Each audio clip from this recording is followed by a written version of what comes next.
এই যে এটা হচ্ছে আমার নিজের হাতে করা টপ বারান্দা, ঠিক আছে, টপ রেলিং সহকারে।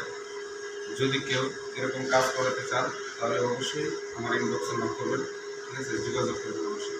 তাই দেখো বারান্দাটা ভালো মতো দেখো।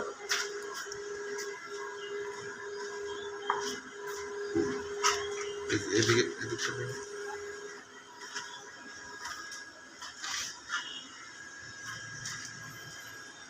আমরা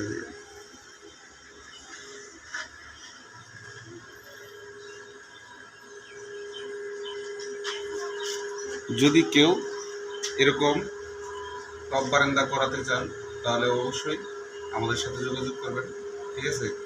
এখানে আমার মেসেঞ্জার দেওয়া আছে, মেসেঞ্জারে নক করবেন, তাহলে অবশ্যই আমাদের সাথে যোগাযোগ করতে হবে। খুবই সাশ্রয় রেটে, ঠিক আছে, নিখুঁত ফিনিশিং দিয়ে শুধু কারিগর দ্বারা আমরা কাজ করে থাকি।